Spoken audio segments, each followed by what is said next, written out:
Right, so I realized something when I was going through videos that I never actually talked about this game in full now that I have finally beaten it. So we're gonna go ahead and we're gonna talk about that game today, and that is Yakuza Like a Dragon, especially because Infinite Wealth comes out near the end of this month, which I'm very excited for. But anyway, let's move on to the story.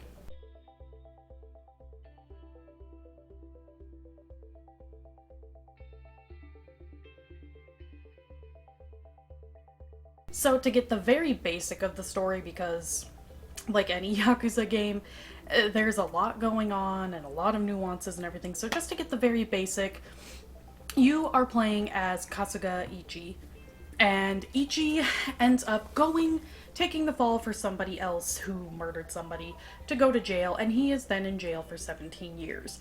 He gets out, and for some reason, the head of the family just doesn't seem to want anything to do with him, and he wants to know why. As he almost gets killed, but ends up with something that stopped the bullet that is identified. I can't remember exactly what, forgive me. But he ends up with something that is identified from that head of the family and the fact that he was essentially sent to this new city. So he just wants to figure out what on earth is going on. But anyway, let's move on to the gameplay.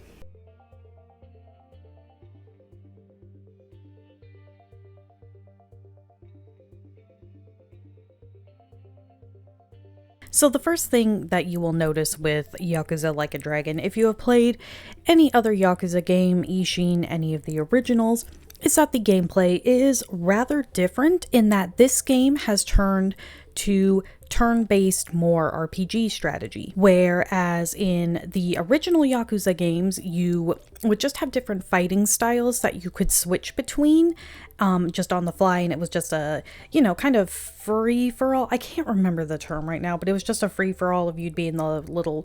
You get in the fight after a cutscene and then bam, you're all just wailing on each other. In this game, you can select different classes for the characters that will, give them different abilities, and they have the MP instead of heat actions because they can perform, the special moves like healing or just bigger powerful moves or buffs or like try to frighten or poison somebody. And then, of course, it also is that turn-based where everyone, they roll kind of that invisible number and they have the turn order they go in, and you select what action your character does. You want your character to do, excuse me. And then the enemy will select whatever action it is they want to do for their turn. There's a good amount of classes you can play with, but I kind of stuck with, I had the characters in the class that I liked, such as Ichi, for instance. I kept him in Hero just because I liked that for him and it worked really well. And as for this game as well, the sub-stories work differently. Because instead of just kind of running around and randomly finding the sub-stories, they're marked on the map as to where you can start a sub-story. It does work the same, and in that if you continue along, with the story, some will become unavailable, some you have to wait until you get far enough in the story in order for them. So that's something also to keep with the sub-stories. I personally think they're all worth doing gameplay wise.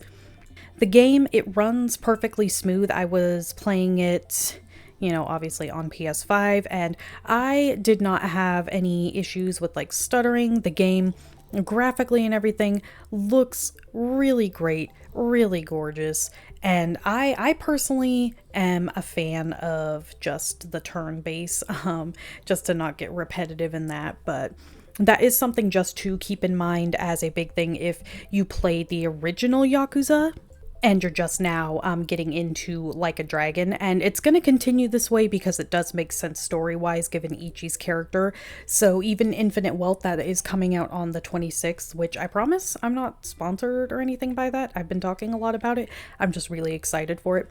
But that is a big thing to keep in mind, that it is going to the turn-based and it's keeping up with that.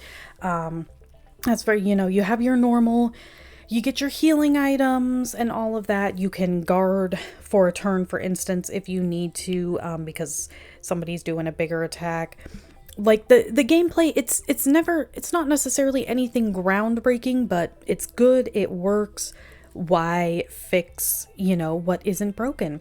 But anyway, we will now move on to my thoughts and opinions.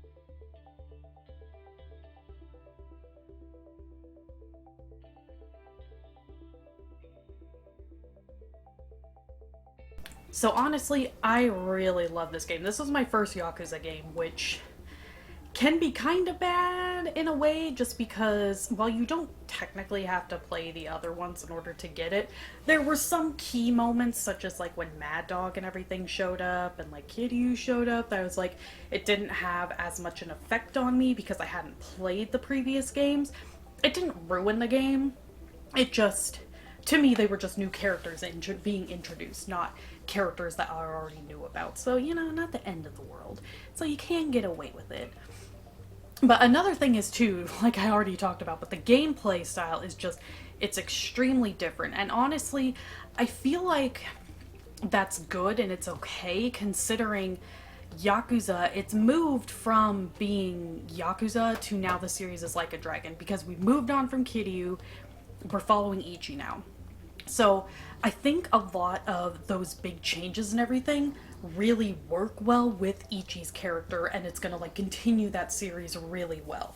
So I think it's an updating game, like gameplay to be different, done very well, and just in a way that makes sense with the game. It's not done just to, oh, we want to change the gameplay just to keep up with the times.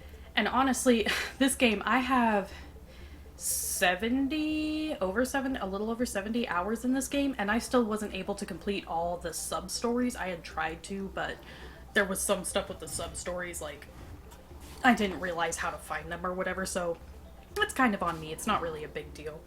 But it gives it, that replay value, because there is just so much extra stuff you can do, from like go-kart mini racing game, and you can go beat the ballerina, you can go explore the little kind of dungeon area, you could say, different classes. So like, it does give you plenty to do.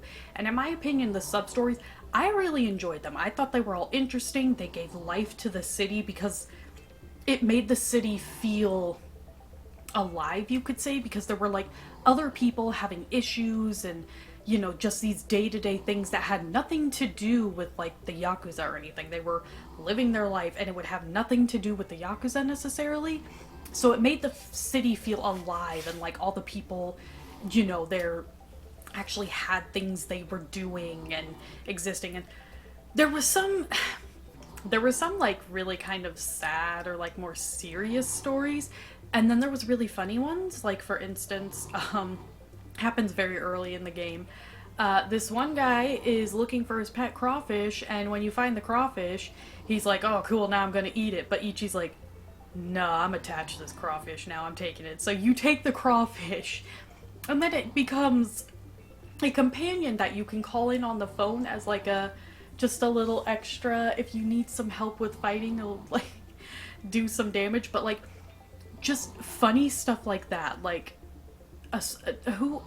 who's saving a crawfish? Sorry about my dog snoring. And I noticed this is the game I have fought the most excavators as bosses. I believe I counted 4. Yeah, because there was outside. It was a, it's an extra one because it's in the battle arena, so you don't have to do it, but there is that one. And then there's the monkey one that also is, optional. But yeah, 4 fights with heavy machinery. Like, the boss battles get interesting. There's 2 with the tiger. You can fight a tiger 2 times.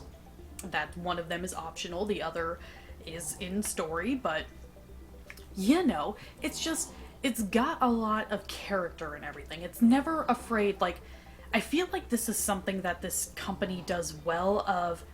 They do really good at writing like dramatic, compelling, serious, you're really feeling something stories, but not afraid to have lighthearted moments and make jokes and everything. Like, I feel like they strike a really good balance with it. You never feel like the game is just too, oh my gosh, everything is just a big joke, I can't take everything seriously, this is too ridiculous. But then, like, nothing is ever you know, you're not gonna be bogged down too much with the dramatics, like, and this isn't to say anything bad about, like, The Last of Us, but just take The Last of Us or The Walking Dead, for instance.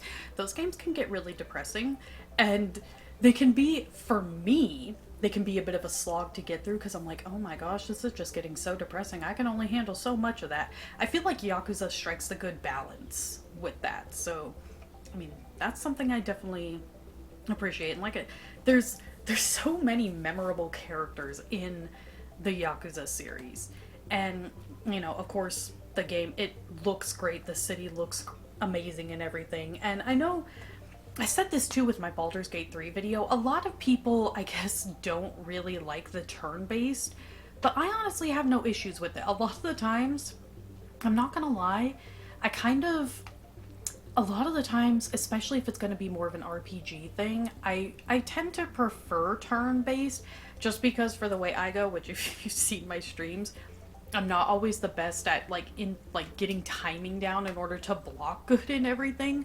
So turn-based strategy a lot of the time is just easier for me. So the fact that the Yakuza series is going into that, I'm like, oh, thank you. That kind of makes it a little easier because I'm not the greatest at getting timing for blocking and everything. But honestly, I think it's great with this game that if you are someone who is just now getting into like the Yakuza series the way I was, you can just start on Like a Dragon if you want to. There are some things I wouldn't, now that I have the foreknowledge, I would recommend maybe starting with the others, just like, you know, the characters, and if you do want to go back, the gameplay is rather different. But it is a game, if you really want to, you can just start out on Yakuza Like a Dragon. And I had so much fun with this game. I was originally, like, I started playing it personal, and then I put it on stream because I was like, I want to keep playing it. But then with me streaming it, I was like, oh, I want to play it, but I have to wait to be able to stream it. So it was definitely a game that it was hard for me to put down. I didn't want to put down because I was enjoying, like, every minute of playing the game. So if that doesn't say something, I don't know what does. But yeah, honestly, I highly recommend this game.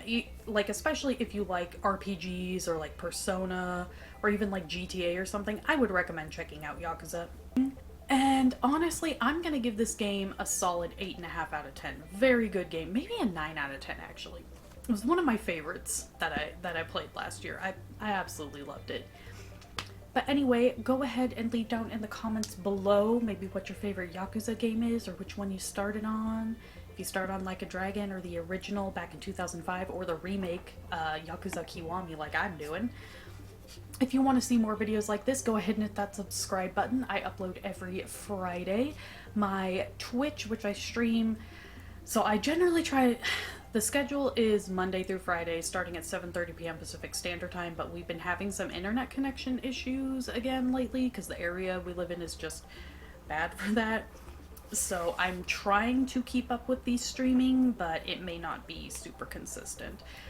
My Twitter, Instagram, second channel, whenever I bother to start using that again, Discord, that's all linked down below. But yeah, I hope you all enjoyed. Happy New Year, first video of 2024. Let's go. And I will see you all in the next one. Bye.